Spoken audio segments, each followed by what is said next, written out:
ਤੁਹਾਨੂੰ ਜੀ ਨੂੰ ਆਖਦੇ ਹਾਂ। ਸੋ ਤੇ ਪ੍ਰੋਗਰਾਮ ਦੇ ਵਿੱਚ ਆਪ ਸਭ ਦਾ ਨਿੱਘਾ ਸਵਾਗਤ ਹੈ। ਪ੍ਰੋਗਰਾਮ ਅਪਡੇਟ ਅਮਰੀਕਾ ਦਾ ਸਵੇਰ ਦਾ ਬੁਲੇਟਿਨ ਲੈ ਕੇ ਹਾਜ਼ਰ ਹਾਂ। ਹਰਜੋਤ ਸਿੰਘ ਜੀ ਆਇਆਂ ਨੂੰ ਸਵਾਗਤ ਹੈ। ਸਤਿ ਸ੍ਰੀ ਅਕਾਲ। ਸਤਿ ਸ਼੍ਰੀ ਅਕਾਲ ਜੀ, ਧੰਨਵਾਦ ਜੀ ਆਇਆਂ ਨੂੰ। ਪੰਜਾਬੀ ਰੇਡੀਓ ਯੂਐਸਏ ਦੇ ਜਿੰਨੇ ਵੀ ਸਰੋਤੇ ਸਾਡੇ ਸਾਰੇ ਹੀ AM ਸਟੇਸ਼ਨ FM ਸਟੇਸ਼ਨ ਘਰਾਂ ਦੇ ਵਿੱਚ ਰੇਡੀਓ ਸੈਟਸ ਦੇ ਉੱਤੇ ਟੈਲੀਫੋਨ ਦੇ ਰਾਹੀਂ ਫੇਸਬੁੱਕ ਤੇ YouTube ਤੇ ਲਾਈਵ ਦੇਖ ਰਹੇ ਹੋ ਸੁਣ ਰਹੇ ਹੋ, ਸਾਰਿਆਂ ਨੂੰ ਜੀ ਆਇਆਂ ਨੂੰ ਤੇ ਬਹੁਤ ਹੀ ਪਿਆਰ ਤੇ ਸਤਿਕਾਰ ਭਰੀ ਸਤਿ ਸ਼੍ਰੀ ਅਕਾਲ। ਸਰੋਤਿਓ, ਸਾਡਾ ਜਿਹੜਾ ਨਵਾਂ ਰੇਡੀਓ ਸਟੇਸ਼ਨ ਹੈਗਾ ਸਟਾਕਟਨ ਦੇ ਵਿੱਚ 1570 AM, ਜਿੰਨੇ ਵੀ ਸਾਡੇ ਸਰੋਤੇ ਹੁਣ ਸੁਣ ਰਹੇ ਆ, ਅਗਰ ਤੁਸੀਂ ਜਿਹੜੇ ਉੱਥੇ ਹਾਈਵੇ 5 ਤੇ 99 ਤੇ ਜਾ ਰਹੇ ਆ ਅਤੇ ਤੁਸੀਂ 1570 AM ਜਿਹੜਾ ਹੈ ਉਹਨੂੰ ਪੱਕਾ ਫਿਕਸ ਕਰ ਲਓ। ਲੋਡ ਆਈ, ਸਟਾਕਟਨ, ਮੋਡੈਸਟੋ, ਟਰੇਸੀ, ਮੰਟੀਕਾ ਅਤੇ ਲੈਥਰੋਪ, ਇਹ ਸਾਰੇ ਟਾਊਨਸ ਦੇ ਵਿੱਚ ਉਹ ਚੱਲੇਗਾ। ਅੱਗੇ ਗੋਲਟ ਵਾਲੇ ਪਾਸੇ ਐਲ ਗਰੋਵ ਸੈਕਰਾਮੈਂਟੋ ਦੇ ਹਿੱਸੇ ਤੱਕ ਵੀ ਜਿਹੜਾ ਇਹ ਚੱਲਦਾ ਹੈ। ਸੋ 99 ਦਾ ਉਹ ਸਾਰਾ ਇਲਾਕਾ ਅਤੇ 5 ਦਾ ਜਿਹੜਾ ਉਹ ਇਲਾਕਾ ਇਸ ਦੇ ਵਿੱਚ ਕਵਰ ਹੁੰਦਾ ਆ। ਕੱਲ੍ਹ ਆਪਾਂ ਐਂਟੀਓਕ ਵਾਲੇ ਪਾਸਿਓਂ ਦੀ ਵੀ ਜਿਹੜੇ ਟੈਸਟ ਕਰਦੇ ਹੋਏ ਆਏ ਸੀਗੇ, ਉੱਧਰਲੇ ਪਾਸੇ ਵੀ ਜਿਹੜੀ ਇਸ ਦੀ 1570 ਦੀ ਜਿਹੜੀ ਕਵਰੇਜ ਜਿਹੜੀ ਆਉਂਦੀ ਆ। ਬ੍ਰੈਂਟਵੁੱਡ ਇਲਾਕਾ, ਓਕਲੇ ਜਿਹੜਾ ਆ ਉਹ ਆਉਂਦਾ ਆ, ਜਿੱਥੇ ਕਿੰਨੀਆਂ ਹੀ ਜਿਹੜੀਆਂ ਨਦੀਆਂ ਮਿਲਦੀਆਂ ਆ। ਉਹ ਡੈਲਟੇ ਵਾਲਾ ਜਿਹੜਾ ਇਲਾਕਾ ਵਿਚਕਾਰ ਆਉਂਦਾ ਆ। ਉੱਧਰ ਵੀ ਇਹ ਸਾਰਾ ਬਹੁਤ ਹੀ ਕਲੀਅਰ ਜਿਹੜਾ ਉਹ ਤੁਹਾਨੂੰ ਜਿਹੜਾ ਉਹ ਸੁਣਦਾ ਆ। ਜਿਹੜਾ ਹਾਈਵੇ 4 ਵੀ ਆਉਂਦਾ ਆ, 160 ਵੀ ਜਿਹੜਾ ਆਉਂਦਾ ਆ, ਉੱਧਰ ਸਾਰਾ ਕੁਛ ਉੱਧਰ ਵੀ ਜਿਹੜਾ ਇਹ ਚੱਲਦਾ ਹੈ। ਸੋ ਕਾਫੀ ਵੱਡੀ ਕਵਰੇਜ ਜਿਹੜੀ ਇਸ ਦੇ ਵਿੱਚ ਹੈਗੀ ਹੈ। ਸੋ ਉਮੀਦ ਕਰਦੇ ਹਾਂ ਆਪਣੇ ਜਿਹੜੇ ਸਰੋਤੇ ਇਹਨਾਂ ਇਲਾਕਿਆਂ ਦੇ ਵਿੱਚ ਰਹਿੰਦੇ ਹੈਗੇ ਆ, ਉਹ ਹੁਣ ਪੰਜਾਬੀ ਰੇਡੀਓ USA ਨੂੰ ਇਸ ਦੇ ਜ਼ਰੀਏ 1570 AM 1570 AM ਦੇ ਉੱਤੇ ਜਿਹੜਾ ਆ ਉਹ ਸੁਣ ਸਕਦੇ ਆ। ਮਾਊਂਟੇਨ ਹਾਊਸ ਦੇ ਵਿੱਚ ਵੀ, ਟਰੇਸੀ 'ਚ ਵੀ, ਇਹਨਾਂ ਸਾਰੇ ਇਲਾਕਿਆਂ 'ਚ, ਮੰਟੀਕਾ, ਰਿਪਨ, ਸਲੀਡਾ, ਮੋਡੈਸਟੋ, ਟਰਲੌਕ ਗਾਂ ਤੱਕ ਜਿਹੜੇ ਇਹ ਇਲਾਕਿਆਂ ਤੱਕ ਜਿਹੜੀ ਉਹ ਕਵਰੇਜ ਆ ਤੁਹਾਨੂੰ ਇਸ ਦੀ ਜਿਹੜੀ ਉਹ ਸੁਣੇਗੀ ਜੀ। ਸੋ ਬਿਲਕੁਲ ਸਰੋਤਿਓ, ਅੱਜ ਅਗਸਤ ਦੀ 7 ਤਰੀਕ ਆ ਅਤੇ ਦਿਨ ਸ਼ੁੱਕਰਵਾਰ ਅਤੇ ਸਵੇਰ ਦੇ ਤੁਹਾਡੇ ਲਈ ਅਪਡੇਟ ਅਮਰੀਕਾ ਪ੍ਰੋਗਰਾਮ ਲੈ ਕੇ ਹਾਜ਼ਰ ਹੋਏ ਆ ਜੀ। ਅਤੇ ਹਰਜੋਤ ਸਿੰਘ ਜੀ, ਸਭ ਤੋਂ ਅੱਜ ਦੀ ਜਿਹੜੀ ਪਹਿਲੀ ਖਬਰ ਕਰਦੇ ਜਾਈਏ, ਪੰਜਾਬੀਆਂ ਦਾ, ਸਿੱਖਾਂ ਦਾ ਨਾਮ ਜਿਹੜਾ ਉਹ ਰੌਸ਼ਨ ਕਰ ਗਿਆ। ਖੁਦ ਤਾਂ ਇਸ ਦੁਨੀਆ ਦੇ ਉੱਤੇ ਨਹੀਂ ਰਿਹਾ, ਪਰ ਆਪਣੀ ਜਾਨ ਦੀ ਬਾਜੀ ਲਾ ਕੇ ਮਨਜੀਤ ਸਿੰਘ ਫਰੈਜ਼ਨੋ ਦਾ ਨਿਵਾਸੀ ਇਲਾਕੇ ਜਿਹੜਾ ਰਿਡਲੀ ਬੀਚ ਦੇ ਉੱਤੇ ਸੀਗਾ, ਉੱਥੇ ਉਸਨੇ 3 ਬੱਚਿਆਂ ਦੀ ਜਿਹੜੀ ਆ ਉਹ ਜਾਨ ਬਚਾਉਣ ਦੀ ਕੋਸ਼ਿਸ਼ ਕੀਤੀ। 2 ਦੀ ਜਾਨ ਤਾਂ ਬਚਾ ਲਈ, ਇੱਕ ਜਿਹੜਾ ਅਜੇ ਜ਼ੇਰੇ ਇਲਾਜ ਜਿਹੜਾ ਬੱਚਾ ਦੱਸਿਆ ਜਾਂਦਾ ਆ। ਕਿੰਗਜ਼ ਜਿਹੜੀ ਦਰਿਆ ਹੈਗਾ ਉੱਥੇ ਰਿਵਰ ਹੈਗੀ ਆ, ਉਸ ਦੇ ਵਿੱਚ ਇਹਨਾਂ ਨੂੰ ਬਚਾਉਣ ਦੀ ਖਾਤਰ ਆਪਣੀ ਜਾਨ ਜਿਹੜੀ ਆ ਉਹ ਉਸਨੇ ਦਾਅ ਦੇ ਉੱਤੇ ਲਾ ਕੇ ਗਵਾ ਗਿਆ। 29 ਸਾਲਾਂ ਦਾ ਇਹ ਫਰੈਜ਼ਨੋ ਦਾ ਵਸਨੀਕ ਮਨਜੀਤ ਸਿੰਘ, ਜਿਹੜਾ ਕਿ ਕੁਛ ਸਾਲ ਪਹਿਲਾਂ ਹੀ ਅਜੇ ਪੰਜਾਬ ਤੋਂ ਇੱਥੇ ਆਇਆ ਸੀ, ਟਰੱਕ ਡਰਾਈਵਿੰਗ ਲਾਇਸੈਂਸ ਦੀ ਤਿਆਰੀ ਜਿਹੜੀ ਆ ਉਹ ਕਰ ਰਿਹਾ ਸੀਗਾ। ਕਹਿੰਦੇ ਵੀ ਜਦ ਇਹ ਰਿਡਲੀ ਜਿਹੜਾ ਬੀਚ ਹੈਗਾ ਆ, ਉੱਥੇ 3 ਬੱਚਿਆਂ ਦੀ ਇਸਨੇ ਆਵਾਜ਼ਾਂ ਸੁਣੀਆਂ ਵੀ ਉਹ ਕਿਤੇ ਡੁੱਬ ਰਹੇ ਆ। ਇਸ ਨੇ ਜਿਹੜੀ ਆ ਉਹ ਛਲਾਂਗ ਮਾਰ ਕੇ ਪਾਣੀ ਦੇ ਵਿੱਚ ਜਿਹੜਾ ਉਹ ਛਲਾਂਗ ਮਾਰੀ, ਤੈਰ ਕੇ 2 ਬੱਚਿਆਂ ਨੂੰ ਜਿਹੜਾ ਉਹ ਕੱਢਿਆ ਅਤੇ ਤੀਜੇ ਨੂੰ ਜਿਹੜਾ ਉਹ ਲੱਭਦਾ ਖੁਦ ਆਪ ਹੀ ਜਿਹੜਾ ਆ ਪਾਣੀ ਦੇ ਵਹਾਅ ਦੇ ਵਿੱਚ, ਪਾਣੀ ਦੇ ਹੇਠਾਂ ਜਿਹੜਾ ਆ ਉਹ ਡੁੱਬ ਗਿਆ। ਇਸ ਦੀ ਬਹਾਦਰੀ ਦੇ ਚਰਚੇ, ਇਸ ਦੀ ਹਿਊਮੈਨੀਟੇਰੀਅਨ ਇਨਸਾਨੀਅਤ ਦੇ ਲਈ ਆਪਣੀ ਜਾਨ ਦਾਅ 'ਤੇ ਲਾਉਣ ਦੇ ਚਰਚੇ ਇਸ ਟਾਈਮ ਪੂਰੇ ਮੁਲਕ ਭਰ ਦੇ ਵਿੱਚ, ਪੂਰੀ ਦੁਨੀਆ ਭਰ ਦੇ ਵਿੱਚ ਜਿਹੜੇ ਹੋ ਰਹੇ ਆ। ਪੰਜਾਬੀ ਭਾਈਚਾਰੇ ਦਾ, ਸਿੱਖ ਭਾਈਚਾਰੇ ਦਾ ਇਸਨੇ ਨਾਮ ਬਹੁਤ ਹੀ ਜਿਹੜਾ ਇਹ ਰੌਸ਼ਨ ਕੀਤਾ ਆ। ਦਿਲੋਂ ਇਸ ਨੂੰ ਅਸੀਂ ਸਲੂਟ ਕਰਦੇ ਹਾਂ, ਸ਼ਰਧਾਂਜਲੀ ਭੇਂਟ ਕਰਦੇ ਹਾਂ ਅਤੇ ਪਰਮਾਤਮਾ ਅੱਗੇ ਇਹ ਅਰਦਾਸ ਕਰਦੇ ਹਾਂ ਵੀ ਪਰਿਵਾਰ ਨੂੰ ਇਹ ਭਾਣਾ ਮੰਨਣ ਦਾ ਬਲ ਬਖਸ਼ੇ। ਇਸ ਚੀਜ਼ ਦੇ ਲਈ ਉਹਨਾਂ ਨੂੰ ਮਾਣ ਹੋਣਾ ਚਾਹੀਦਾ ਹੈ ਵੀ ਇਸ ਦੀ ਜਾਨ 2 ਜਾਨਾਂ 3 ਜਾਨਾਂ ਜਿਹੜੀਆਂ ਬਚਾਉਣ ਦੇ ਵਿੱਚ ਜਿਹੜੀ ਹੋ ਗਈ ਆ। ਸਿੱਖ ਹਮੇਸ਼ਾ ਹੀ, ਪੰਜਾਬੀ ਹਮੇਸ਼ਾ ਹੀ ਜਿਹੜੇ ਆ ਦੂਜਿਆਂ ਦੀ ਜਾਨ, ਦੂਜਿਆਂ ਦੇ ਲਈ ਆਪਣੀ ਜਿਹੜੀ ਜਾਨ ਆ ਉਹ ਤਲੀ 'ਤੇ ਲਾ ਦਿੰਦੇ ਆ। ਉਹੀ ਜਿਹੜਾ ਇਸ ਨੇ ਕਰ ਦਿਖਾਇਆ। ਪੂਰਾ ਮਾਣ ਹੈ, ਪੂਰੀ ਕੌਮ ਨੂੰ ਇਸ ਮਨਜੀਤ ਸਿੰਘ ਦੇ ਉੱਤੇ ਬਹੁਤ ਮਾਣ ਹੈ ਅਤੇ ਅਜਿਹੇ ਆਪਣੇ ਸੂਰਬੀਰਾਂ ਦੀ, ਅਜਿਹੇ ਸੂਰਮਿਆਂ ਦੀ ਆਪਾਂ ਨੂੰ ਹਮੇਸ਼ਾ ਹੀ ਜਿਹੜੀ ਆ ਉਹ ਜ਼ਰੂਰਤ ਰਹਿੰਦੀ ਆ। ਨੋ ਡਾਊਟ ਇੱਕ ਪਰਿਵਾਰ ਦਾ ਬਹੁਤ ਹੀ ਨੌਜਵਾਨ ਬੱਚਾ ਜਿਹੜਾ ਹੈ ਉਹਨਾਂ ਦੇ ਕੋਲੋਂ ਚਲਿਆ ਗਿਆ, ਪਰ ਇਸ ਨੇ ਜਿਹੜੀ ਆਪਣੀ ਜਾਨ 'ਤੇ ਤਲੀ 'ਤੇ ਲਾ ਕੇ, ਜਾਨ ਬਾਜੀ 'ਤੇ ਲਾ ਕੇ ਜਿਹੜੀਆਂ ਹੋਰ ਜਾਨਾਂ ਜਿਹੜੀਆਂ ਉਸਨੇ ਬਚਾਈਆਂ ਹੈਗੀਆਂ। ਬਿਲਕੁਲ, ਸਾਰਾ 29 ਸਾਲਾਂ ਦਾ ਸੀ, 2 ਸਾਲ ਪਹਿਲਾਂ ਹੀ ਕਹਿੰਦੇ ਆਇਆ ਸੀ ਅਤੇ ਅੱਜ ਕੱਲ੍ਹ ਟਰੱਕ ਦਾ ਲਾਇਸੈਂਸ ਲੈਣ ਦੀ ਜਿਹੜੇ ਟ੍ਰੇਨਿੰਗ ਕਰ ਰਿਹਾ ਸੀ। ਸੋ ਜਿੰਨੇ ਵੀ ਸਾਡੇ ਸਰੋਤੇ ਹੈਗੇ ਆ ਫ੍ਰਿਜ਼ਨੋ ਏਰੀਆ 'ਚ ਪੰਜਾਬੀ ਰੇਡੀਓ USA ਦੇ, ਪਲੀਜ਼ ਆਪਾਂ ਬੇਨਤੀ ਕਰਦੇ ਹਾਂ ਵੀ ਉਹਦੀ ਯਾਦ ਦੇ ਵਿੱਚ ਕੋਈ ਨਾ ਕੋਈ ਕੈਂਡਲ ਲਾਈਟ ਵਿਜ਼ੂਅਲ ਅਰਦਾਸ ਉੱਥੇ ਕੀਤੀ ਜਾਵੇ। ਜਿਹੜੇ ਉੱਥੇ ਦੇ ਪੋਲੀਟੀਸ਼ੀਅਨ ਹੈਗੇ ਆ, ਚਾਹੇ ਉਹ ਕਾਂਗਰਸਮੈਨ ਜਿਮ ਕੋਸਟਾ ਆ ਜਾਂ ਮੇਅਰ ਆ, ਉਹਨਾਂ ਨੂੰ ਮਿਲ ਕੇ ਜ਼ਰੂਰ ਰਿਕੋਗਨੀਸ਼ਨ ਇਹਦੀ ਹੋਣੀ ਚਾਹੀਦੀ ਹੈ। ਸੋ ਸਾਡੀ ਸਾਰੀ ਹੀ ਸਿੱਖ ਕਮਿਊਨਿਟੀ ਨੂੰ ਇਕੱਠੇ ਹੋਣਾ ਚਾਹੀਦਾ ਹੈ। ਬਿਲਕੁਲ। ਤੇ ਜੇ ਇਹ ਵੀ ਦੇਖੋ ਜੀ, ਜੇ ਕੋਈ ਬਣਦਾ ਆ ਹੀਲਾ ਵਸੀਲਾ ਇਸ ਮਰਨ ਉਪਰੰਤ ਉਹਦੇ ਪਰਿਵਾਰ ਨੂੰ ਇੱਥੇ ਆਉਣ ਦਾ ਕਿਸੇ ਤਰੀਕੇ ਦੇ ਨਾਲ ਕੋਈ ਤਰੀਕਾ ਬਣਦਾ ਹੋਵੇ ਵੀ ਹਿਊਮੈਨਿਟੇਰੀਅਨ ਬੇਸਿਸ ਦੇ ਉੱਤੇ, ਇਨਸਾਨੀਅਤ ਦੇ ਤੌਰ ਦੇ ਉੱਤੇ ਅਮਰੀਕਾ ਦੇ ਲਈ ਇਹ ਵੀ ਜਿਹੜੀ ਉਹਨਾਂ ਨੂੰ ਜਿਹੜਾ ਨਾਲ ਦੇ ਨਾਲ ਜਿਹੜਾ ਉਹ ਕਹਿਣਾ ਚਾਹੀਦਾ ਆ, ਕੋਸ਼ਿਸ਼ ਜਿਹੜੀ ਉਹ ਕਰਨੀ ਚਾਹੀਦੀ ਆ।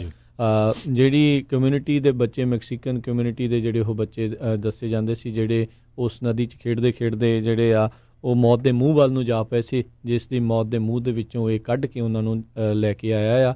ਉਹ ਬਹੁਤ ਦਾਦ ਜਿਹੜੀ ਦੇ ਰਹੇ ਆ, ਬਹੁਤ ਜਿਹੜੀ ਇਸ ਦੀ ਜਿਹੜੇ ਮਾਣ ਇਸ ਦੇ ਉੱਤੇ ਕਰਦੇ ਆ ਵੀ ਇਸ ਨੇ ਇੱਦਾਂ ਸਾਡੇ ਬੱਚਿਆਂ ਨੂੰ ਜਿਹੜਾ ਉਹ ਬਚਾਇਆ। ਦੇਖੋ 29 ਸਾਲਾਂ ਦਾ ਨੌਜਵਾਨ ਬੰਦੇ ਨਹੀਂ ਤਾਂ ਕਈ ਆਪਾਂ ਦੇਖਦੇ ਹੀ ਇੱਥੇ ਵੀ ਕਿੰਨਾ ਮਤਲਬ ਖੋਰੀ ਜਿਹੜੀ ਆ, ਪਦਾਰਥਵਾਦ ਜਿਹੜਾ ਹੈਗਾ ਆ, ਕੋਈ ਕਿਸੇ ਬਾਰੇ ਸੋਚਦਾ ਨਹੀਂ, ਲਾਗਿਓਂ ਲੰਘਦਾ ਵੀ ਜਿਹੜਾ ਉਹ ਦੇਖਦਾ ਤੱਕ ਨਹੀਂ ਆ। ਸੋ ਸਪੈਨਿਸ਼ ਮੂਲ ਦੇ ਬੱਚੇ ਸੀਗੇ, ਉਹ ਕੋਈ ਜਾਣ ਪਛਾਣ ਨਹੀਂ, ਕੁਛ ਨਹੀਂ, ਫਿਰ ਵੀ ਆਪਣੀ ਜਾਨ ਦੀ ਬਾਜੀ ਲਾ ਕੇ ਜਿਹੜੇ ਬੱਚੇ ਉਸਨੇ ਬਚਾਏ ਹੈਗੇ ਆ। ਸੋ ਇਸੇ ਤਰ੍ਹਾਂ ਰਾਜਕਰਮਵੀਰ ਸਿੰਘ ਜੀ, ਅਗਲੀ ਖਬਰ ਕੈਨੇਡਾ ਤੋਂ ਆ ਰਹੀ ਹੈ। ਕੈਨੇਡਾ ਦੇ ਵਿੱਚ ਉੱਥੇ ਦੇ ਕੁਛ ਕੁ ਜਿਹੜਾ ਪੰਜਾਬੀ ਮੀਡੀਆ ਹੈ, ਉਹਨਾਂ ਨੇ ਸਟੂਡੈਂਟਸ ਨੂੰ ਕਾਫੀ ਬਦਨਾਮ ਕਰਨਾ ਸ਼ੁਰੂ ਕੀਤਾ ਹੋਇਆ ਹੈ। ਪਿਛਲੇ ਦਿਨਾਂ ਦੇ ਵਿੱਚ ਤੁਸੀਂ ਖਬਰਾਂ ਦੇਖੀਆਂ ਹੀ ਹੋਣੀਆਂ। ਅਤੇ ਕੱਲ੍ਹ ਇੱਕ ਖਬਰ ਸਰੀ ਤੋਂ ਆ ਰਹੀ ਆ, ਉੱਥੇ ਇੱਕ ਨੌਜਵਾਨ ਅੰਤਰਰਾਸ਼ਟਰੀ ਵਿਦਿਆਰਥੀ ਜਿਹੜਾ ਆ, ਜਿਹਦਾ ਨਾਂ ਹਰਿੰਦਰ ਸਿੰਘ, ਪਿੰਡ ਪੁਰਾਣੇ ਵਾਲਾ ਮੋਗਾ ਤੋਂ ਦੱਸਿਆ, ਕਹਿੰਦੇ ਬਈ ਸਕੇਪ ਦਾ ਡਿਸ਼ਿਜ਼ ਇੱਕ ਕੰਪਨੀ ਆ, ਉਹਦੇ ਵਾਸਤੇ ਡਿਲੀਵਰੀਆਂ ਕਰ ਰਿਹਾ ਸੀ, ਅਤੇ ਇਹਨੂੰ ਇੱਕ ਸਟਾਪ ਸਾਈਨ 'ਤੇ ਬਟੂਆ ਮਿਲਿਆ, ਅਤੇ ਬਟੂਆ ਚੱਕ ਕੇ ਉਹਨਾਂ ਜਿਹੜੇ ਕ੍ਰੈਡਿਟ ਕਾਰਡ ਸਮੇਤ 4000 ਤੋਂ ਵੱਧ ਉਹਦੇ 'ਚ ਕਹਿੰਦੇ ਕੈਸ਼ ਸੀਗਾ, ਅਤੇ ਉਹਦੇ ਮਾਲਕ ਨੂੰ ਕਾਲ ਕੀਤੀ ਅਤੇ ਉਹ ਫੋਨ ਨਹੀਂ ਚੱਕਿਆ। ਅਤੇ ਦੂਸਰੇ ਦਿਨ ਕਹਿੰਦੇ ਵੀ ਉਹਦੇ ਨਾਲ ਕੰਟੈਕਟ ਹੋਇਆ, ਅਤੇ ਉਹ ਇਰਾਨੀ ਮੂਲ ਦਾ ਬੰਦਾ ਸੀ। ਉਸਨੇ ਆਪਣਾ ਸਾਰਾ ਜਿਹੜਾ ਬਟੂਆ ਵੀ ਆ, ਉਹਦੇ ਕ੍ਰੈਡਿਟ ਕਾਰਡ, ਸਾਰਾ ਕੁਛ ਦਿੱਤਾ। ਕਹਿੰਦੇ ਵੀ ਇਰਾਨੀ ਨੇ ਅੱਖਾਂ ਭਰ ਲਈਆਂ ਵੀ ਇੱਦਾਂ ਦੇ ਲੋਕ ਵੀ ਇੱਥੇ ਰਹਿੰਦੇ ਆ। ਸੋ ਇਸ ਨੌਜਵਾਨ ਦੀ ਵੀ ਬਹੁਤ ਬੱਲੇ ਬੱਲੇ ਜਿਹੜੀ ਆ ਕੈਨੇਡਾ 'ਚ ਹੋ ਰਹੀ ਆ। ਸਟੂਡੈਂਟ ਆ, ਵਧੀਆ ਕੰਮ ਕੀਤਾ ਹੈਗਾ। ਸੋ ਹੁਣ ਦੇਖਦੇ ਆ ਵੀ ਇੱਦਾਂ ਦੀਆਂ ਖਬਰਾਂ ਜਿਹੜੇ ਉੱਥੇ ਦੇ ਮੀਡੀਆ ਕਿੰਨੀ ਕੁ ਸ਼ੇਅਰ ਕਰਦਾ ਹੈਗਾ। ਬਿਲਕੁਲ ਜੀ, ਉਹਨਾਂ ਨੂੰ ਤਾਂ ਨੈਗੇਟਿਵਿਟੀ ਜਿਹੜੀ ਆ ਕਈਆਂ ਨੂੰ ਜਿਹੜੀ ਉਹ ਚਾਹੀਦੀ ਹੁੰਦੀ ਆ, ਇਹ ਮਾੜੀ ਗੱਲ ਆ। ਦੇਖੋ ਜੀ, ਹਰ ਇੱਕ ਦੇ ਵਿੱਚ ਕਿਤੇ ਨਾ ਕਿਤੇ ਜਿਹੜੀ ਆ ਹਰ ਕੌਮ ਦੇ ਵਿੱਚ ਕੁਝ ਅਜਿਹੇ ਲੋਕ ਹੁੰਦੇ ਆ ਜਿਹੜੇ ਨਿਕੰਮੇ ਹੁੰਦੇ ਆ, ਜਿਹੜੇ ਉਹਨਾਂ ਨੂੰ ਬਦਨਾਮੀ ਵਾਲੇ ਕਰਦੇ ਆ। ਜੇ ਇਕੱਲੀਆਂ ਉਹਨਾਂ ਨੂੰ ਹੀ ਫੜ ਕੇ ਗੱਲਾਂ ਕਰਦੇ ਰਹੋਗੇ ਤਾਂ ਫਿਰ ਜਿਹੜਾ ਕੋਈ ਵੀ ਜਿਹੜਾ ਤੁਹਾਨੂੰ ਚੰਗਾ ਹੀ ਨਹੀਂ ਲੱਗਣਾ, ਸਾਰੇ ਮਾੜੇ ਹੀ ਜਿਹੜੇ ਤੁਹਾਨੂੰ ਨਜ਼ਰ ਆਉਣੇ ਨੇ। ਸੋ ਇਹ ਮਾੜੇ ਤਾਂ ਓਬਵੀਅਸਲੀ ਹਰ ਪਾਸੇ ਹੁੰਦੇ ਆ, ਪਰ ਜਿਹੜੇ ਚੰਗੇ ਆ ਉਹਨਾਂ ਨੂੰ ਜ਼ਿਆਦਾ ਕਰੋ ਤਾਂ ਜੋ ਲੋਕਾਂ ਨੂੰ ਚੰਗੀਆਂ ਚੀਜ਼ਾਂ ਦੇ ਵੱਲ ਰੁਝਾਨ ਜਿਹੜਾ ਉਹ ਵਧੇ। ਹਰਜੋਤ ਸਿੰਘ ਜੀ, ਇੱਕ ਚੀਜ਼ ਆਪਾਂ ਜ਼ਰੂਰ ਕਹਿਣਾ ਚਾਹੁੰਦੇ ਆ, ਹੁਣ ਜਿਹੜੇ ਮਰਹੂਮ ਮਨਜੀਤ ਸਿੰਘ ਆ, ਉਹਨਾਂ ਦੇ ਲਈ ਕਈਆਂ ਨੇ GoFundMe ਪੇਜ ਵੀ ਜਿਹੜਾ ਉਹ ਬਣਾਇਆ ਹੋਇਆ ਆ।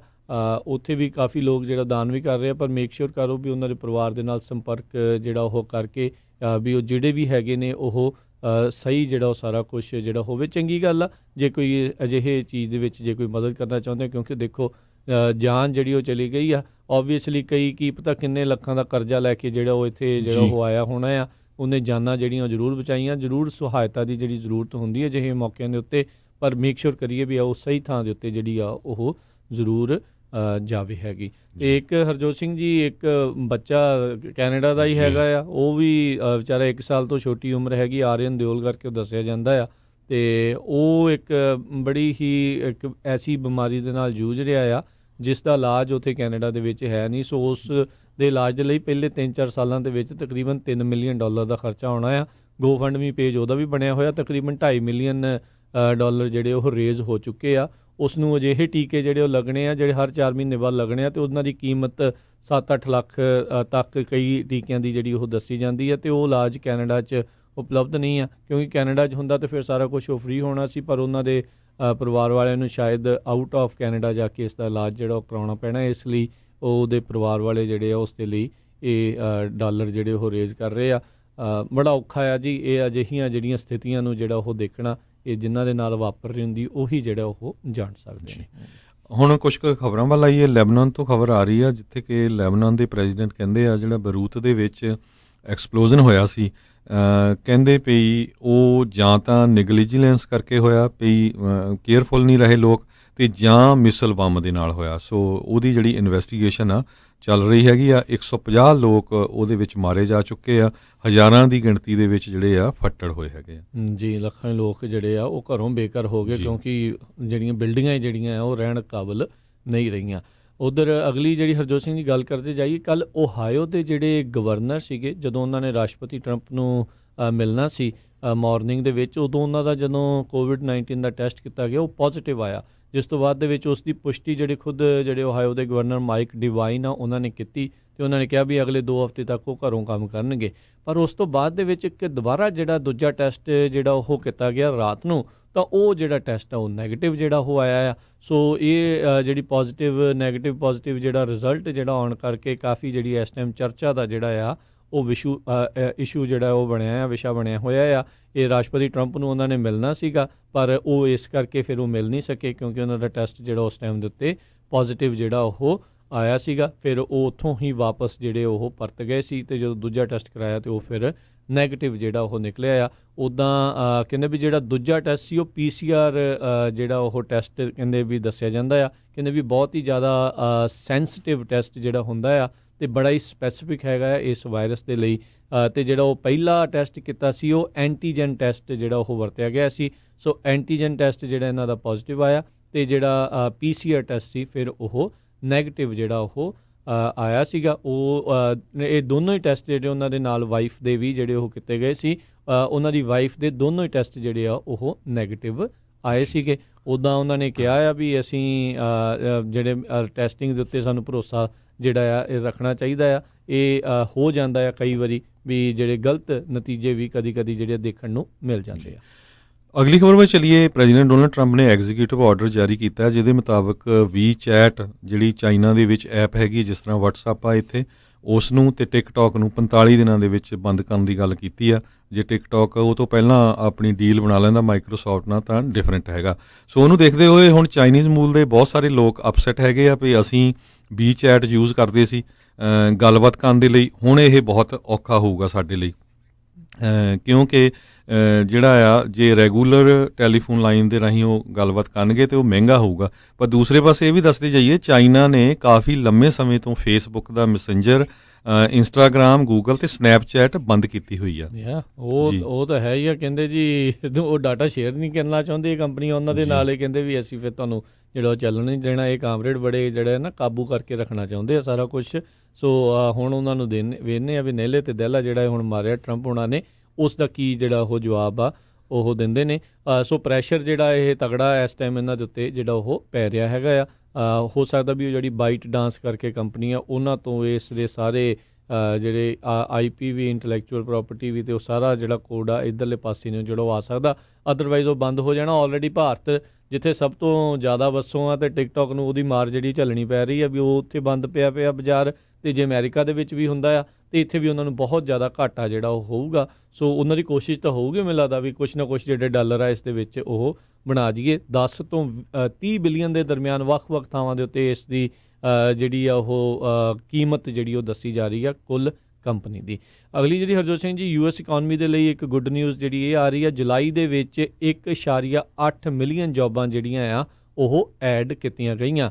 ਰਿਕਵਰੀ ਹੋ ਰਹੀ ਆ, ਸਲੋਲੀ ਜਿਹੜੀ ਉਹ ਹੋ ਰਹੀ ਆ, ਅਤੇ ਜਿਹੜੀ ਜੋਬਲੈਸ ਰੇਟ ਆ, ਅਨਇੰਪਲੋਇਮੈਂਟ ਰੇਟ ਆ, ਉਹ ਹੁਣ ਘੱਟ ਕੇ 10.2% ਦੇ ਉੱਤੇ ਆ ਚੁੱਕੀ ਆ। ਬਿਊਰੋ ਆਫ ਲੇਬਰ ਦੇ ਸਟੈਟਿਸਟਿਕਸ ਦੇ ਦਰਮਿਆਨ ਉਹਨਾਂ ਨੇ ਇਹ ਜਿਹੜੇ ਅੱਜ ਆંકੜੇ ਆ ਉਹ ਦੱਸੇ ਆ। ਉਹਨਾਂ ਨੇ ਕਿਹਾ ਵੀ ਜਿਹੜਾ ਅਨਇੰਪਲੋਇਮੈਂਟ ਰੇਟ ਲਗਾਤਾਰ ਤੀਜੇ ਮਹੀਨੇ ਇਹ ਘਟਿਆ ਹੈਗਾ। ਅਪ੍ਰੈਲ ਦੇ ਵਿੱਚ ਇਹ ਇਸ ਟਾਈਮ ਸਿਖਰ ਦੇ ਉੱਤੇ ਪਹੁੰਚ ਗਿਆ ਸੀ, ਜਦੋਂ 14.7% ਜਿਹੜੀ ਆ ਬੇਰੁਜ਼ਗਾਰਤਾ ਦਰ ਜਿਹੜੀ ਉਹ ਹੋ ਗਈ ਸੀ, ਅਤੇ ਹੁਣ ਇਹ ਘਟ ਕੇ ਹੁਣ ਜੁਲਾਈ ਦੇ ਵਿੱਚ 10.2% ਜਿਹੜੀ ਆ ਉਹ ਹੋਈ ਹੈ। ਜੂਨ ਦੇ ਨਾਲੋਂ ਵੀ ਤਕਰੀਬਨ 1% ਜਿਹੜੀ ਆ ਇਹ ਅਨਇੰਪਲੋਇਮੈਂਟ ਰੇਟ, ਬੇਰੁਜ਼ਗਾਰੀ ਦਰ ਜਿਹੜੀ ਆ ਉਹ ਘਟੀ ਹੈਗੀ ਆ। ਜਦੋਂ ਹਰਜੋਤ ਸਿੰਘ ਜੀ ਚੱਲ ਰਿਹਾ ਸੀਗਾ, ਕਰੋਨਾ ਵਾਇਰਸ ਦਾ ਕਹਿਰ ਸ਼ੁਰੂ ਹੋਣਾ ਸੀ, ਉਸ ਤੋਂ ਪਹਿਲਾਂ ਬੇਰੁਜ਼ਗਾਰੀ ਦੀ ਦਰ 3.5 'ਤੇ ਸੀ, ਫਿਰ ਮਾਰਚ ਵਿੱਚ 4.4 'ਤੇ ਹੋਈ, ਅਤੇ ਫਿਰ ਅਪ੍ਰੈਲ ਦੇ ਵਿੱਚ ਸਭ ਤੋਂ ਵੱਡੀ ਜਿਹੜੀ ਛਾਲ 10% ਦੀ ਜਿਹੜੀ ਉਹ ਵੱਜੀ ਸੀ, 14.7 'ਤੇ ਜਾ ਪਹੁੰਚੀ ਸੀ। ਅਗਲੀ ਖਬਰ ਨਿਊਯਾਰਕ ਤੋਂ ਆ ਰਹੀ ਹੈ, ਜਿੱਥੇ ਕਿ ਨਿਊਯਾਰਕ ਦੇ ਗਵਰਨਰ ਐਂਡਰਿਊ ਕੁਓਮੋ ਉਹਨਾਂ ਨੇ ਇਹ ਕਿਹਾ ਵੀ ਹੁਣ ਪੂਰੀ ਸਟੇਟ ਦੇ ਵਿੱਚ ਜਿਹੜੇ ਸਕੂਲ ਆ ਖੁੱਲ੍ਹ ਸਕਦੇ ਹੈਗੇ ਆ। ਕਹਿੰਦੇ ਜਿਹੜੀ ਇਨਫੈਕਸ਼ਨ ਰੇਟ ਆ ਉਹ ਕਾਫੀ ਘੱਟ ਹੈਗੇ ਆ। ਸਰੋਤਿਆਂ ਨੂੰ ਯਾਦ ਹੋਊਗਾ ਵੀ ਨਿਊਯਾਰਕ ਸਭ ਤੋਂ ਜ਼ਿਆਦਾ ਇਫੈਕਟ ਹੋਇਆ ਸੀ। ਨਿਊਯਾਰਕ ਦੇ ਵਿੱਚ 33,566 ਮੌਤਾਂ ਜਿਹੜੀਆਂ ਕਰੋਨਾ ਵਾਇਰਸ ਨਾਲ ਹੋਈਆਂ। 4,25,047 ਕਨਫਰਮਡ ਕੇਸ ਹੋਏ ਆ। ਪੂਰੇ USA ਦੇ ਵਿੱਚ 5 ਮਿਲੀਅਨ ਤੋਂ ਵੱਧ ਲੋਕ ਜਿਹੜੇ ਕਰੋਨਾ ਵਾਇਰਸ ਨਾਲ ਇਨਫੈਕਟਡ ਹੈਗੇ ਆ। ਨਿਊਯਾਰਕ ਦਾ ਗਵਰਨਰ ਕਾਫੀ ਕਸੂਤੀ ਸਥਿਤੀ 'ਚ ਫਸਿਆ ਹੋਇਆ। ਪਿਛਲੇ ਦਿਨਾਂ 'ਚ ਉਹਨਾਂ ਨੇ ਟੈਕਸ ਵੀ ਕਾਫੀ ਇਨਕਰੀਜ਼ ਕੀਤੇ ਸੀ ਅਤੇ ਕਹਿੰਦੇ ਕਈ ਅਮੀਰ ਜਿਹੜੇ ਆ ਨਿਊਯਾਰਕ ਤੋਂ ਛੱਡ ਕੇ ਹੋਰ ਸਟੇਟਾਂ ਨੂੰ ਚਲੇ ਗਏ। ਉਹ ਵੀ ਉਹਨਾਂ ਨੇ ਜਿਹੜੀ ਰਿਕੁਐਸਟ ਕੀਤੀ ਆ ਵੀ ਜਿਹੜੇ ਵੈਲਥੀ ਲੋਕ ਆ ਵਾਪਸ ਨਿਊਯਾਰਕ ਦੇ ਵਿੱਚ ਆ ਜਾਓ। ਜੀ, ਅਤੇ ਅਗਲੀ ਜਿਹੜੀ ਹਰਜੋਤ ਸਿੰਘ ਜੀ ਗੱਲ ਕਰਦੇ ਜਾਈ, ਜਿੱਦਾਂ ਆਪਾਂ ਇਸ ਤੋਂ ਪਹਿਲਾਂ ਵੀ ਜਿਹੜੀ ਖਬਰ ਕੀਤੀ ਸੀ ਵੀ ਹੁਣੇ ਕੁਛ ਘੰਟੇ ਪਹਿਲਾਂ ਭਾਰਤ ਵਿੱਚ ਕੇਰਲਾ ਦੇ ਏਅਰਪੋਰਟ ਦੇ ਉੱਤੇ ਏਅਰ ਇੰਡੀਆ ਐਕਸਪ੍ਰੈਸ ਦਾ ਇੱਕ ਜਹਾਜ਼ ਜਿਹੜਾ ਆ ਉਹ ਹਾਦਸਾਗ੍ਰਸਤ ਹੋ ਗਿਆ ਸੀਗਾ। ਲੈਂਡ ਕਰਦੇ ਹੋਏ ਉੱਥੋਂ ਤਿਲਕ ਕੇ ਰਨਵੇ ਤੋਂ ਜਿਹੜਾ ਕਹਿੰਦੇ ਵੀ ਇੱਕ ਕਲਿਫ ਖਾਈ ਜੀ ਦੇ ਵਿੱਚ ਜਿਹੜਾ ਡਿੱਗਾ, ਜਿਸ ਦੇ ਵਿੱਚ 2 ਟੋਟੇ ਉਸਦੇ ਹੋ ਗਏ ਆ। ਇਸ ਮੌਕੇ ਲੇਟੈਸਟ ਖਬਰਾਂ ਮੁਤਾਬਕ 11 ਜਾਣੇ ਜਿਹੜੇ ਆ ਉਹ ਇਸ ਹਾਦਸੇ ਦੇ ਵਿੱਚ ਮਾਰੇ ਗਏ ਨੇ। 15 ਜਾਣੇ ਗੰਭੀਰ ਰੂਪ ਦੇ ਵਿੱਚ ਜ਼ਖਮੀ ਜਿਹੜੇ ਉਹ ਦੱਸੇ ਜਾਂਦੇ ਨੇ ਅਤੇ ਇਵੈਕੂਏਸ਼ਨ ਰਾਹਤ ਕਾਰਜ ਕਰ ਰਹੇ ਲੋਕਾਂ ਨੇ 50 ਜਿਹੜੇ ਆ ਇੰਜਰਡ ਜਿਹੜੇ ਸੀਗੇ ਜਿਨ੍ਹਾਂ ਨੂੰ ਸੱਟਾਂ ਲੱਗੀਆਂ ਸੀ ਉਹਨਾਂ ਨੂੰ ਉੱਥੋਂ ਜਿਹੜਾ ਉਹ ਕੱਢਿਆ ਗਿਆ ਆ। 191 ਲੋਕਾਂ ਦੇ ਨਾਲ ਇਹ ਸਵਾਰ ਸੀਗਾ ਜਹਾਜ਼, ਜਿਸ ਦੇ ਵਿੱਚ 174 ਜਿਹੜੀਆਂ ਸਵਾਰੀਆਂ ਸੀ, 10 ਜਿਨ੍ਹਾਂ ਦੇ ਵਿੱਚ ਇਨਫੈਂਟ ਯਾਨੀ ਕਿ 2 ਸਾਲ ਤੋਂ ਵੀ ਛੋਟੀ ਉਮਰ ਦੇ ਜਿਹੜੇ ਉਹ ਬੱਚੇ ਸੀ, 2 ਪਾਇਲਟ ਅਤੇ 5 ਕੈਬਿਨ ਕਰੂ ਮੈਂਬਰ ਇਸ ਦੇ ਵਿੱਚ ਜਿਹੜਾ ਉਹ ਸਵਾਰ ਸੀਗੇ। ਇਹ ਜਿਹੜਾ ਵੰਦੇ ਭਾਰਤ ਪ੍ਰੋਗਰਾਮ ਆ ਉਸ ਦੇ ਤਹਿਤ ਜਿਹੜੇ ਭਾਰਤੀ ਜਿਹੜੇ ਆ ਉਹ ਫਸੇ ਹੋਏ ਸੀਗੇ ਵੱਖ-ਵੱਖ ਥਾਵਾਂ 'ਤੇ ਉੱਥੇ ਦੁਬਈ ਤੋਂ ਜਿਹੜਾ ਉਹ ਵਾਪਸ ਆ ਰਹੇ ਸੀਗੇ ਅਤੇ ਉੱਥੇ ਭਾਰੀ ਮੀਂਹ ਦੇ ਚੱਲਦਿਆਂ ਜਿਹੜਾ ਇਹ ਜਹਾਜ਼ ਲੈਂਡ ਹੋਣਾ ਸੀ, ਪਰ ਉੱਥੇ ਜਿਹੜਾ ਆ ਇਹ ਹਾਦਸਾ ਜਿਹੜਾ ਉਹ ਵਾਪਰਿਆ ਆ। ਹੋਰ ਅਪਡੇਟਸ ਜਿਹੜੀਆਂ ਆ ਉਹ ਜਿੱਦਾਂ ਆਉਣਗੀਆਂ ਆਪਾਂ ਆਪਣੇ ਸਰੋਤਿਆਂ ਦੇ ਨਾਲ ਫਿਰ ਆਪਾਂ ਸਾਂਝੀਆਂ ਕਰਦੇ ਰਹਾਂਗੇ ਜੀ। ਅਗਲੀ ਖਬਰ executive order president Donald Trump ਨੂੰ ਲੈ ਕੇ ਹੈਗਾ। ਉਹਨਾਂ ਨੇ ਕਿਹਾ ਵੀ ਅੱਜ ਜੇ ਕਾਂਗਰਸ ਜਾਂ ਸੈਨੇਟ ਐਗਰੀ ਨਹੀਂ ਹੁੰਦੀ ਤੇ ਮੈਂ ਜਿਹੜਾ ਐਗਜ਼ੀਕਿਊਟਿਵ ਆਰਡਰ ਜਾਰੀ ਕਰ ਦੂੰਗਾ। ਸਾਰੇ ਸਰੋਤਿਆਂ ਨੂੰ ਦੱਸਦੇ ਜਾਈਏ ਅੱਜ ਤੋਂ ਬਾਅਦ ਫਿਰ ਕਾਂਗਰਸ ਨੇ ਛੁੱਟੀਆਂ 'ਤੇ ਚਲੇ ਜਾਣਾ ਹੈਗਾ ਫਰਾਈਡੇ ਤੋਂ ਬਾਅਦ। ਉਹਨਾਂ ਨੇ ਕਿਹਾ ਵੀ ਮੈਂ 4 ਮੁੱਦੇ ਜਿਹੜੇ ਆ ਉਹਨਾਂ ਦੇ ਉੱਤੇ ਐਗਜ਼ੀਕਿਊਟਿਵ ਆਰਡਰ ਸਾਈਨ ਕਰ ਦੂੰਗਾ। ਪੇਰੋਲ ਟੈਕਸ ਕੱਟ, ਸਟੂਡੈਂਟ ਲੋਨ, ਅਵਿਕਸ਼ਨ ਅਤੇ ਅਨਪਲਾਇਮੈਂਟ ਬੈਨੀਫਿਟਸ ਨੂੰ ਲੈ ਕੇ। ਇਹ ਉਹਨਾਂ ਨੇ ਜਦੋਂ ਕੱਲ੍ਹ ਉਹ ਓਹਾਇਓ ਨੂੰ ਗਏ ਸੀ ਉਹ ਤੋਂ ਪਹਿਲਾਂ ਦੱਸਿਆ ਵੀ ਮੈਂ ਆਪਣਾ ਜਿਹੜਾ ਪੂਰਾ ਸਟਾਫ ਆ ਉਹਨੂੰ ਕਿਹਾ ਵੀ ਇਹ 4 ਮੁੱਦਿਆਂ 'ਤੇ ਐਗਜ਼ੀਕਿਊਟਿਵ ਆਰਡਰ ਪ੍ਰੀਪੇਅਰ ਕਰ ਲਓ ਅਤੇ ਜੇ ਡਿਸੀਜਨ ਇਹਨਾਂ ਨੇ ਕੁਛ ਨਾ ਲਿਆ ਅਤੇ ਫਿਰ ਮੈਂ ਸਾਈਨ ਕਰ ਦੂੰਗਾ। ਜੀ, ਸੋ ਦੇਖਦੇ ਹਾਂ ਕੀ ਬਣਦਾ ਆ। ਘੱਟ ਹੀ ਚਾਂਸ ਨੇ ਜਿਹੜਾ ਹਰਜੋਤ ਸਿੰਘ ਜੀ, ਪਰ ਪ੍ਰੈਸ਼ਰ ਬਹੁਤ ਆ ਹੁਣ ਕਿਉਂਕਿ ਜੇ ਐਗਜ਼ੀਕਿਊਟਿਵ ਆਰਡਰ ਜਾਰੀ ਕਰ ਦਿੰਦੇ ਦੀ ਬਹੁਤ ਬਦਨਾਮੀ ਹੈ ਇਹਦੇ ਵਿੱਚ, ਚਾਹੇ ਉਹ ਲੀਗਲ ਹੋਵੇ ਜਾਂ ਇਲੀਗਲ ਹੋਵੇ, ਪਰ ਫਿਰ ਉਹ ਉਹਨਾਂ ਦੇ ਹੱਕ 'ਚ ਜਾਊਗਾ ਵੀ ਹਾਂ ਜੀ। ਇਹ ਫਿਰ ਕਿਉਂਕਿ ਦੋਨੋਂ ਹੀ ਫਿਰ GOP ਤੇ ਜਿਹੜੇ ਆ ਡੈਮੋਕ੍ਰੇਟ ਇੱਕ ਦੂਜੇ ਦੇ ਉੱਤੇ ਨਜ਼ਲਾਂ ਝਾੜਨਗੇ ਜੀ, ਉਹਨਾਂ ਕਰਕੇ ਰਹਿ ਗਿਆ, ਉਹਨਾਂ ਨੇ ਕਹਿਣਾ ਉਹਨਾਂ ਕਰਕੇ ਰਹਿ ਗਿਆ, ਅਤੇ ਟਰੰਪ ਉਹਨਾਂ ਨੇ ਕਹਿਣਾ ਚੱਕ ਦਿਓ ਫੱਟੇ, ਆਪਾਂ ਕਰਤਾ ਆ ਹੁਣ ਤੁਹਾਡੇ ਸਾਧਨ ਲਈ ਆਪਾਂ ਖੜੇ ਹੈਗੇ ਹਾਂ। ਸੋ ਦੇਖਦੇ ਹਾਂ ਵੀ ਆਉਣ ਵਾਲੇ ਸਮੇਂ 'ਚ ਕੀ ਬਣਦਾ, ਪਰ ਕਾਫੀ ਘੱਟ ਚਾਂਸ ਨੇ। ਆਪਾਂ 2 ਹਫ਼ਤੇ ਹੋ ਗਏ ਦੇਖਦੇ ਹਾਂ ਇਹ ਸਿੰਘ ਫਸਾ ਕੇ ਬੈਠੇ ਨੇ GOP ਦੇ ਡੈਮੋਕ੍ਰੇਟ ਸੈਨੇਟਰਸ ਅਤੇ ਜਿਹੜੇ ਰਿਪਰੈਜ਼ੈਂਟੇਟਿਵ। ਦੇਖਦੇ ਹਾਂ ਕੀ ਬਣਦਾ ਹੈ। ਲੋਕਾਂ ਦੀ ਜਿਹੜੀ ਇਸ ਟਾਈਮ ਹਾਲ ਦੀ ਘੜੀ ਜਿਹੜੀ ਆ ਉਹ ਬਹੁਤੀ ਪਰਵਾਹ ਨਹੀਂ ਕਰਦੇ। ਇਹਨਾਂ ਸਾਰੀਆਂ ਚੀਜ਼ਾਂ ਦਾ ਬਹੁਤ ਜ਼ਿਆਦਾ ਅਸਰ ਪੈਂਦਾ ਹੈ। ਇਹ ਲੋਕ ਕਈ ਜਿਹੜੇ ਆ ਉਹ ਸੋਚਦੇ ਨਹੀਂ ਆ ਅਤੇ ਇਹਨਾਂ ਦੀਆਂ ਵੋਟਾਂ ਦੇ ਉੱਤੇ ਅਤੇ ਇਹਨਾਂ ਦੀਆਂ ਸੀਟਾਂ ਦੇ ਉੱਤੇ ਚੰਗਾ ਖਾਸਾ ਅਸਰ ਪੈਣ ਜਾ ਰਿਹਾ ਹੈਗਾ ਆ ਜੀ। ਅਗਲੀ ਖਬਰ ਹਾਂਗਕਾਂਗ ਤੋਂ ਆ ਰਹੀ ਆ। ਚਾਈਨਾ ਤੋਂ ਬਾਅਦ ਹੁਣ ਹਾਂਗਕਾਂਗ 'ਤੇ ਵੀ ਪੂਰਾ ਪ੍ਰੈਸ਼ਰ ਅਮਰੀਕਾ ਵਾਲਿਆਂ ਨੇ ਪਾਇਆ ਹੋਇਆ। US ਨੇ ਅੱਜ ਹਾਂਗਕਾਂਗ ਦੀ ਚੀਫ ਐਗਜ਼ੀਕਿਊਟਿਵ ਜਿਹੜੀ ਕੈਰੀ ਲੈਮ ਆ ਉਹਦੇ ਉੱਤੇ ਸੈਂਕਸ਼ਨ ਲਾ ਦਿੱਤੀਆਂ ਆ ਕਿਉਂਕਿ ਉਸ ਨੇ ਕਹਿੰਦੇ ਪਈ ਪੋਲੀਟੀਕਲ ਫਰੀਡਮ ਦੇ ਉੱਤੇ ਕਰੈਕਡਾਊਨ ਸ਼ੁਰੂ ਕੀਤਾ ਹੋਇਆ ਹੈ ਜੀ। ਉੱਧਰ ਸਾਬਕਾ ਜਿਹੜੇ ਰਾਸ਼ਟਰਪਤੀ ਜਾਰਜ ਬੁਸ਼ ਜਿਹੜੇ ਆ ਉਹਨਾਂ ਨੇ 43 ਇਮੀਗ੍ਰੈਂਟਸ ਦੇ ਪੋਰਟਰੇਟਸ ਵਾਲੀ ਜਿਹੜੀ ਕਿਤਾਬ ਆ ਉਹ ਜਿਹੜੀ ਉਹ ਪੇਸ਼ ਕੀਤੀ ਆ। ਕਹਿੰਦੇ ਮੈਂ ਵੱਖ-ਵੱਖ ਥਾਵਾਂ ਦੇ ਉੱਤੇ ਇਹਨਾਂ ਇਮੀਗ੍ਰੈਂਟਸ ਨੂੰ ਜਿਹੜਾ ਉਹ ਮਿਲਿਆ ਆ ਅਤੇ ਉਹਨਾਂ ਦੀਆਂ ਜਿਹੜੀਆਂ ਤਸਵੀਰਾਂ ਅਤੇ ਉਹਨਾਂ ਦੀ ਸਟੋਰੀ ਜਿਹੜੀ ਇਸ ਕਿਤਾਬ ਦੇ ਵਿੱਚ ਜਿਹੜੀ ਆ ਉਹ ਛਾਪੀ ਹੈਗੀ ਆ। ਕਿਸੇ ਟਾਈਮ ਦੇ ਉੱਤੇ ਜਦ ਵੀ ਜਾਰਜ ਬੁਸ਼ ਦਾ ਨਾਮ ਆਉਂਦਾ ਸੀ ਲੋਕ ਕਿਤੇ ਨਾ ਕਿਤੇ ਹਮੇਸ਼ਾ ਹੀ ਇਹਨਾਂ ਨੂੰ ਕ੍ਰਿਟੀਸਾਈਜ਼ ਹੀ ਜਿਹੜੇ ਆ ਉਹ ਕਰਦੇ ਸੀ ਵੀ ਜਿਹੜੀ ਅਫਗਾਨਿਸਤਾਨ ਦੇ ਵਿੱਚ ਲੜਾਈ ਦੇ ਲਈ, ਇਹਨਾਂ ਸਾਰੀਆਂ ਚੀਜ਼ਾਂ ਦੇ ਲਈ। ਅਤੇ ਇੱਦਾਂ ਲੱਗ ਰਿਹਾ ਵੀ ਜਾਰਜ ਬੁਸ਼ ਜਿਹੜਾ ਫੁੱਲ ਸਰਕਲ ਜਿਹੜੇ ਉਹ ਆ ਚੁੱਕੇ ਨੇ ਅਤੇ ਅਜਿਹੇ ਮੌਕੇ ਦੇ ਉੱਤੇ ਆਪਾਂ ਦੇਖਦੇ ਹਾਂ ਵੀ ਉਹਨਾਂ ਨੇ ਤਾਂ ਕਈ ਵਾਰੀ ਮੌਜੂਦਾ ਪ੍ਰਸ਼ਾਸਨ ਦੀ ਵੀ ਕਈ ਵਾਰੀ ਆਲੋਚਨਾ ਜਿਹੜੀ ਆ ਕਈ ਮੁੱਦਿਆਂ ਦੇ ਉੱਤੇ ਜਿਹੜੀ ਉਹ ਉਹਨਾਂ ਨੇ ਕੀਤੀ ਹੈਗੀ ਆ। ਸੋ ਇਹ ਐਮੇਚਿਓਰ ਪੇਂਟਰ ਜਿਹੜੇ ਹੈਗੇ ਆ, ਪ੍ਰੋਫੈਸ਼ਨਲ ਤਾਂ ਨਹੀਂ ਪਰ ਫਿਰ ਵੀ ਇਹ ਹੁਣ ਉਹਨਾਂ ਦੀ ਪੇਂਟਿੰਗ ਦੇ ਵਿੱਚ ਵੀ ਕਾਫੀ ਮੈਂ ਦੇਖਿਆ ਉਹ ਸੁਧਾਰ ਜਿਹੜਾ ਉਹ ਆਇਆ ਹੋਇਆ ਜਿੰਨੇ ਸਮੇਂ ਤੋਂ ਇਹ ਜਿਹੜੀ ਹੁਣ ਪੇਂਟਿੰਗ ਵਗੈਰਾ ਉਹ ਕਰਦੇ ਆ ਰਹੇ ਨੇ। ਬਿਲਕੁਲ। ਉਹਨਾਂ ਦੀ ਵਾਈਫ ਲੌਰਾ ਬੁਸ਼ ਜਿਹੜੀ ਆ ਉਹ ਟੀਚਰ ਸੀਗੀ ਪਰ ਇੱਕ ਟਾਈਮ ਤੇ ਕਹਿੰਦੇ ਵੀ ਜਦੋਂ ਫਿਰ ਬੰਦੇ ਕੋਲ ਪਾਵਰ ਹੁੰਦੀ ਹੈ ਨਾ, ਵੀ ਉਦੋਂ ਵੀ ਪ੍ਰੈਜ਼ੀਡੈਂਟ ਬੁਸ਼ ਇਹੀ ਕਹਿੰਦਾ ਸੀ ਵੀ either you are with us or against ਅਸ। ਫਰਕ ਪੈ ਜਾਂਦਾ ਹੈ ਜਦੋਂ ਬੰਦਾ ਬਾਅਦ ਦੇ ਵਿੱਚ ਲਾਂਭੇ ਹੋ ਜਾਂਦਾ ਹੈ ਜੀ। ਅਗਲੀ ਖਬਰ ਸਾਊਥ ਡਕੋਟਾ ਤੋਂ ਆ ਰਹੀ ਆ, ਜੋ ਲੱਗਦਾ ਨਹੀਂ ਵੀ ਇਹ ਬੜੀ ਗੁੱਡ ਖਬਰ ਆ। ਆਪਾਂ ਪਿਛਲੇ ਦਿਨਾਂ ਤੋਂ ਕਵਰ ਕਰਦੇ ਆ ਰਹੇ ਆ ਵੀ ਉੱਥੇ ਬਾਈਕਰਸ ਦੀ ਇੱਕ ਜਿਹੜੀ ਆ ਰੈਲੀ ਹੋਣੀ ਆ, ਕਹਿੰਦੇ 2.5 ਲੱਖ ਲੋਕ ਸ਼ਾਇਦ ਸ਼ਾਮਲ ਹੋ ਸਕਦੇ। ਸੋ ਉਹ ਕਹਿੰਦੇ ਵੀ ਅਲਾਓ ਕਰਤੀ ਆ ਉਹਨੇ ਇੱਥੇ ਰੱਖ ਜੀ। ਸੋ ਕਹਿੰਦੇ ਵੀ 5 ਲੱਖ ਤੱਕ ਵੀ ਲੋਕ ਉੱਥੇ ਪਹੁੰਚ ਸਕਦੇ ਹੈਗੇ ਆ। ਹੁਣ ਵੇਲੇ ਆ ਨਾ, ਹੁਣ ਲੋਕਾਂ ਨੇ ਕਹਿਣਾ ਵੀ ਇੱਥੇ ਮੌਕਾ ਮਿਲਿਆ, ਚਲੋ ਚਲੋ ਚਲੀਏ। ਇੱਕ ਹਫਤਾ ਤਕਰੀਬਨ ਜਿਹੜੀ ਇਹ ਰੈਲੀ ਜਿਹੜੀ ਉਹ ਚੱਲਣੀ ਆ ਮੋਟਰਸਾਈਕਲ। ਹਾਂਜੀ, ਸੋ ਹੋਪਫੁਲੀ ਭਾਈ ਹੈਲਥ ਕੰਸਰਨ ਜਿਹੜੇ ਉਹ ਘੱਟ ਹੋਣ। ਜੇ ਲੋਕ ਸੋਸ਼ਲ ਡਿਸਟੈਂਸਿੰਗ ਤੇ ਮਾਸਕ ਵਗੈਰਾ ਪਾ ਕੇ ਰੱਖਦੇ ਨੇ ਫਿਰ ਤਾਂ ਚੰਗੀ ਗੱਲ ਆ, ਤੇ ਜਿਹੜੇ ਬਿਮਾਰ ਬੰਦੇ ਜੇ ਨਾ ਜਾਣਗੇ ਉੱਥੇ ਤਾਂ ਫਿਰ ਤਾਂ ਬਚਾਅ ਹੋ ਜਾਊਗਾ। ਜੇ ਪਰ ਮੈਂ ਤਾਂ ਦੇਖਿਆ ਰਾਜਗਰਵੀਰ ਸਿੰਘ, ਜਿੰਨੀਆਂ ਪਿਕਚਰਾਂ ਆ ਰਹੀਆਂ ਨਾ, ਕਿਸੇ ਨੇ ਵੀ ਮਾਸਕ ਨਹੀਂ ਪਾਇਆ। ਮੋਟਰਸਾਈਕਲਾਂ ਤੇ ਐਨ ਬੈਠੇ ਆ ਪੂਰੇ, ਪਰ ਮਾਸਕ ਤੋਂ ਬਿਨਾਂ ਬੈਠੇ ਹੈਗੇ ਜੀ। ਚਲੋ ਹੈਲਮਟ ਹੀ ਪਾ ਕੇ ਰੱਖਣ, ਸ਼ਾਇਦ ਉਹਦੇ ਨਾਲ ਹੀ ਥੋੜਾ ਬਚਾਅ ਹੋ ਜਾਵੇ। ਕੱਲ ਹਰਜੋਤ ਸਿੰਘ ਜੀ, ਜਾਰਜੀਆ ਦੇ ਸਕੂਲ ਦੀ ਜਦੋਂ ਮੋਢੇ ਦੇ ਨਾਲ ਮੋਢਾ ਖਹਿੰਦੇ ਵਾਲੀ ਇੱਕ ਹਾਲਵੇ ਦੀ ਤਸਵੀਰ ਸਾਹਮਣੇ ਆਈ ਸੀ। ਹੈਨਾ ਨਾਂ ਦੀ ਇੱਕ ਜਿਹੜੀ ਵਿਦਿਆਰਥਣ ਆ, ਉਸ ਨੂੰ ਉਸ ਸਕੂਲ ਚੋਂ ਸਸਪੈਂਡ ਜਿਹੜਾ ਕਰ ਦਿੱਤਾ, ਕਿਉਂਕਿ ਕਹਿੰਦੇ ਵੀ ਉਸਨੇ ਇਹ ਤਸਵੀਰਾਂ ਜਿਹੜੀਆਂ ਆ ਉਹ ਸਾਂਝੀਆਂ ਕੀਤੀਆਂ। ਆਈ ਥਿੰਕ ਇੱਕ ਹੋਰ ਵਿਦਿਆਰਥੀ ਦਾ ਵੀ ਦੱਸਿਆ ਜਾ ਰਿਹਾ, ਪਰ ਉਸ ਦਾ ਨਾਮ ਅਜੇ ਤੱਕ ਨਹੀਂ ਪਤਾ ਲੱਗ ਰਿਹਾ ਕੀ ਜਿਹੜਾ ਉਹਦਾ ਨਾਮ ਦੱਸਿਆ ਆ। ਅਤੇ ਉਹ ਜਿਹੜੇ ਉਹਨਾਂ ਨੇ ਸਸਪੈਂਡ ਜਿਹੜੇ ਆ ਉਹ ਕਰ ਦਿੱਤੇ ਆ ਸਕੂਲ ਤੋਂ, ਕਿਉਂਕਿ ਉਹਨਾਂ ਨੇ ਕਿਉਂਕਿ ਬੱਚੇ ਜਿਹੜੇ ਉੱਥੇ ਨਾ ਉਹਨਾਂ ਨੇ ਮਾਸਕ ਪਾਏ ਸੀ, ਨਾ ਉਹ ਸੋਸ਼ਲੀ ਡਿਸਟੈਂਸ ਸੀਗੇ। ਸੋ ਤਸਵੀਰ ਜਿਹੜੀ ਉਹ ਸਾਂਝੀ ਕੀਤੀ, ਜਿਸ ਤੋਂ ਬਾਅਦ ਦੇ ਵਿੱਚ ਇਹ ਵੀ ਪਤਾ ਲੱਗਾ ਸੀ ਹਰਜੋਤ ਸਿੰਘ ਜੀ, ਉੱਥੇ ਹੀ ਜਾਰਜੀਆ ਦੇ ਹੀ ਇੱਕ ਸਕੂਲ ਦੇ ਵਿੱਚ ਇੱਕ ਬੱਚੇ ਨੂੰ ਕੋਵਿਡ-19 ਵੀ ਸੀਗਾ, ਜਿਹੜਾ ਵੱਖ-ਵੱਖ ਥਾਵਾਂ ਦੇ ਉੱਤੇ ਗਿਆ ਆ। ਹੁਣ ਦੇਖੋ ਜਦੋਂ ਟੈਸਟ ਹੋਣਗੇ ਹੋਰ ਕਈਆਂ ਦੇ, ਵੀ ਉਹ ਕਿਤੇ ਗਾਂਹ ਤਾਂ ਨਹੀਂ ਜਿਹੜਾ ਉਹ ਫੈਲਿਆ ਹੈਗਾ। ਸੋ ਬਿਲਕੁਲ ਸਾਡਾ ਸਮਾਂ ਵੀ ਜਿਹੜਾ ਇਸ ਪ੍ਰੋਗਰਾਮ ਦਾ ਸਮਾਪਤੀ ਵੱਲ ਹੀ ਆ। ਅਤੇ ਜਾਂਦੇ ਜਾਂਦੇ ਇੱਕ ਵਾਰੀ ਫੇਰ ਦੱਸਦੇ ਜਾਈਏ, ਜਿੰਨੇ ਵੀ ਸਾਡੇ ਸਰੋਤੇ ਸੁਣ ਰਹੇ ਆ, ਸਟਾਕਟਨ, ਮੋਡੈਸਟੋ, ਟ੍ਰੇਸੀ, ਉਸ ਏਰੀਏ ਦੇ ਵਿੱਚ ਮੰਟੀਕਾ, ਲੈਥਰੋਪ ਦੇ ਏਰੀਏ ਦੇ ਵਿੱਚ ਜਿੰਨੇ ਵੀ ਸਾਡੇ ਸਰੋਤੇ ਸੁਣ ਰਹੇ ਆ, ਤੁਸੀਂ ਕਾਰਾਂ ਦੇ ਵਿੱਚ 1570 AM ਤੇ ਪੰਜਾਬੀ ਰੇਡੀਓ USA ਦੇ ਸਾਰੇ ਪ੍ਰੋਗਰਾਮ ਸੁਣ ਸਕਦੇ ਹੋ। ਅਤੇ ਸ਼ਾਮ ਦਾ ਪ੍ਰੋਗਰਾਮ ਵੀ ਜ਼ਰੂਰ ਸੁਣਿਓ, ਕਿਉਂਕਿ ਹੋਪਫੁਲੀ ਸ਼ਾਇਦ ਕੁਛ ਨਾ ਕੁਛ ਜਿਹੜਾ ਸਟਿਮੂਲਸ ਪੈਕੇਜ ਜਿਹੜਾ ਆਉਣਾ ਆ, ਉਹਦੇ 'ਤੇ ਜੇ ਡੀਲ ਬਣਦੀ ਆ ਜਾਂ ਪ੍ਰੈਜ਼ੀਡੈਂਟ ਦੇ ਐਗਜ਼ੀਕਿਊਟਿਵ ਆਰਡਰ ਹੁੰਦੇ ਆ, ਉਹਦੇ ਬਾਰੇ ਤੁਹਾਨੂੰ ਜ਼ਰੂਰ ਅਪਡੇਟ ਦੇਵਾਂਗੇ 5:40 'ਤੇ ਜੀ। ਅਤੇ ਇਸ ਤੋਂ ਬਾਅਦ ਦੇ ਵਿੱਚ ਹੁਣ ਅਗਲਾ ਪ੍ਰੋਗਰਾਮ ਆਵੇਗਾ ਆਤਮਿਕ ਆਨੰਦ 11 ਵਜੇ ਤੱਕ। 11 ਤੋਂ 12:30 ਵਜੇ ਤੱਕ ਪ੍ਰੋਗਰਾਮ ਹਾਸੇ ਚਾਰੇ ਪਾਸੇ ਹਰਮਨ ਥਿੰਦ ਹੋਣਾ ਦੇ ਨਾਲ, ਅਤੇ 12:30 ਤੋਂ 2 ਵਜੇ ਤੱਕ ਜੋਤ ਰਣਜੀਤ ਹੋਣਾ ਦੇ ਨਾਲ ਪ੍ਰੋਗਰਾਮ ਕੁਝ ਗੱਲਾਂ ਕੁਝ ਗੀਤ। 2 ਵਜੇ ਤੋਂ ਜਿਹੜਾ ਜੀ 3:45 ਵਜੇ ਤੱਕ ਪ੍ਰੋਗਰਾਮ ਨਜ਼ਰੀਆ ਚਰਨਜੀਤ ਜੋਗੀ ਅਤੇ ਰਮਣੀਕ ਕੌਰ ਹੋਣਾ ਦੇ ਨਾਲ। 3:45 ਵਜੇ ਰਿਸ਼ਤੇ ਹੀ ਰਿਸ਼ਤੇ ਪ੍ਰੋਗਰਾਮ, ਅਤੇ ਫਿਰ 4 ਵਜੇ ਤੋਂ ਲੈ ਕੇ 5:30 ਵਜੇ ਤੱਕ ਪ੍ਰੋਗਰਾਮ ਆਵੇਗਾ ਘਰ ਸੰਸਾਰ ਬਲਵਿੰਦਰ ਕੌਰ ਹੋਣਾ ਦੇ ਨਾਲ। ਸਿਰਫ 5:40 'ਤੇ ਅਪਡੇਟ ਅਮਰੀਕਾ ਪ੍ਰੋਗਰਾਮ ਜਿਹੜਾ ਆਵੇਗਾ। 6 ਵਜੇ ਗੁਰਬਾਣੀ ਦਾ ਜਿਹੜਾ ਉਹ ਪ੍ਰੋਗਰਾਮ ਸ਼ਾਮ ਦੇ ਦੀਵਾਨ ਜਿਹੜੇ ਉਹ ਆਪਾਂ ਸਰਵਣ ਕਰਾਂਗੇ, ਅਤੇ 8 ਵਜੇ ਖਬਰ 'ਤੇ ਨਜ਼ਰ ਜਿਹੜਾ ਉਹ ਪ੍ਰੋਗਰਾਮ ਆ ਉਹ ਲੈ ਕੇ ਹਾਜ਼ਰ ਹੋਵਾਂਗੇ।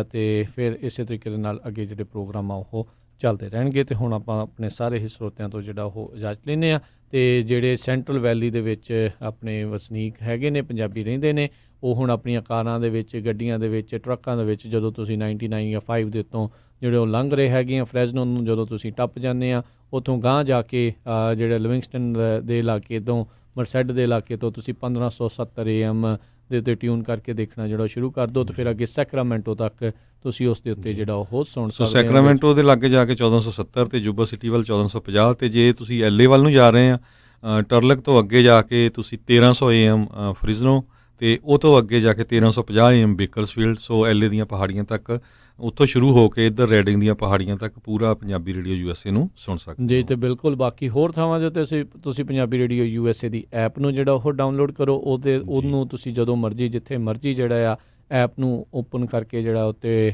ਸਟ੍ਰੀਮ ਜਿਹੜਾ ਉਹ ਕਰ ਸਕਦੇ ਹੋ। ਅਤੇ ਪੁਰਾਣੇ ਵੀ ਜਿਹੜੇ ਪ੍ਰੋਗਰਾਮ ਉਸ ਦੇ ਉੱਤੇ ਜਿਹੜੇ ਉਹ ਪਾਏ ਹੁੰਦੇ ਆ ਗੂਗਲ ਪਲੇ ਸਟੋਰ ਦੇ ਉੱਤੇ, ਅਤੇ ਐਪਲ ਦੇ ਜਿਹੜੇ ਆਈਫੋਨ ਦੇ, ਆਈਪੈਡ ਦੇ ਜਿਹੜੇ ਐਪ ਸਟੋਰ ਆ ਉਸ ਦੇ ਉੱਤੇ ਪੰਜਾਬੀ ਰੇਡੀਓ USA ਸਰਚ ਜਿਹੜਾ ਉਹ ਕਰੋ, ਅਤੇ ਤੁਸੀਂ ਪੰਜਾਬੀ ਰੇਡੀਓ USA ਦੀ ਐਪ ਨੂੰ ਉੱਥੇ ਡਾਊਨਲੋਡ ਕਰ ਸਕਦੇ ਹੋ। ਅਤੇ ਹੁਣ ਜਿਹੜਾ ਹਰਜੋਤ ਸਿੰਘ ਜੀ ਆਪਾਂ ਇਜਾਜ਼ਤ ਲੈਂਦੇ ਹਾਂ, ਮੇਰੇ ਰਾਜਕਰਮਵੀਰ ਸਿੰਘ ਅਤੇ ਮੇਰੇ ਹਰਜੋਤ ਸਿੰਘ ਵੱਲੋਂ ਤੁਹਾਨੂੰ ਸਾਰਿਆਂ ਨੂੰ ਪਿਆਰ ਸਤਿਕਾਰ ਸਨੇਗੀ ਜਹੀ ਸਤਿ ਸ੍ਰੀ ਅਕਾਲ। ਜਿਉਂਦੇ ਵਾਸਤੇ ਰਹੋ, ਹੱਸਦੇ ਖੇਡਦੇ ਰਹੋ, ਸੁਣਦੇ ਰਹੋ ਪੰਜਾਬੀ ਰੇਡੀਓ USA।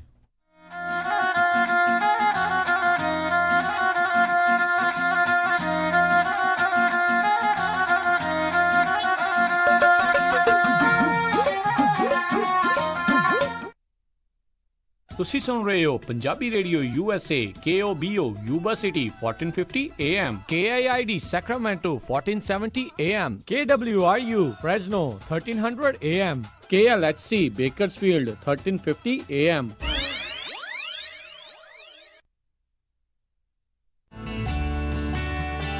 ਹਾਂ ਕਮਲ, ਤੇਰੀ ਸਹੇਲੀ ਆਈ ਸੀ ਅੱਜ, ਕਿੱਦਾਂ ਲੱਗਾ ਉਹਨੂੰ ਆਪਣਾ ਨਵਾਂ ਘਰ? ਜੀ ਕਹਿੰਦੀ ਅੰਦਰੋਂ ਘਰ ਤਾਂ ਬਹੁਤ ਸੋਹਣਾ, ਪਰ